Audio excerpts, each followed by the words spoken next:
Ebagabo ndari muri Stavanger rero mvuga ati sindogenda ntabereke universite yo muri Stavanger. Iyi universite ni imwe muri zinkuru muri Norvege. Rero aha habera nyene ibyigwa byinshi bitandukanye nabijya bintu byo kugomba ubushakashatsi bihora bibera kuri ntuzeye ngaha kuri iyi shure. Rero kubera ndabakunda ndagomye ndahabereke, reka tubereke gatoyi ukuntu haboneka.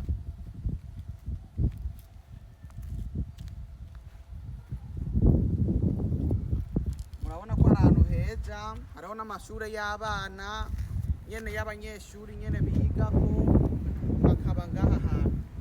Ahantu rero ni sawa.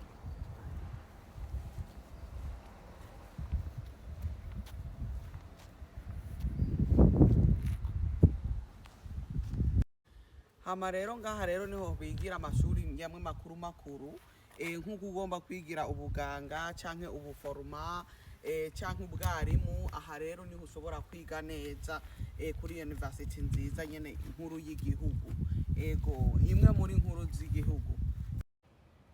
Aha rero naho n'ahandi binzirira, iyi campus ni nini gose, hariya hose barashobora kuhinzirira naho kubera rero ari nini mu gihugu. Rero ni ibintu byinshi ushobora gukorera aha hantu. Hamwe twatangurira niho winzirira, niyi niyo winzirira, hariho n'izindi hajya haruguru. Rero iyi university ni nini gose. Murabona aho hantu ngene hubatse neza, ahantu abantu bashobora guteramira nyene. Mbona ahantu kwera ari heza.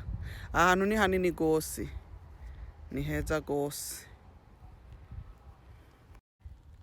Kandi ikindi ciza kuri Norvege ni igihugu iyo wigiye umwuga cyangwa ukiga intuzeye ikintu ushaka kuba baraguha akazi muri ivyo bintu wigiye. Rero ngaha amadiploma niyakora. Ntabwo ari bya bintu byo mu gihugu cyacu ngo ni kubera ngo family yawe ngo yubatse ivyo bitaro ngo baca baguha akazi kubera ikimenyane. Igihe rero wize ukamenya ugatora ukaba mu bambere bakwize neza, baraguha akazi atangorane kubera bakoresha urupapuro rwawe. Kandi nivyo vyiza igihe uba wigiye ikintu urumva uba ufise ubumenyi muri ico kintu apana gukoresha ikimenyane. Nimwirebere namwe mbona ahantu hatari heza.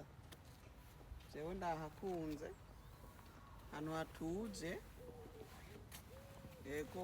Ahantu hatuje kwera. Ahubwo na Jeremy nzohava ndamurungika ngaha.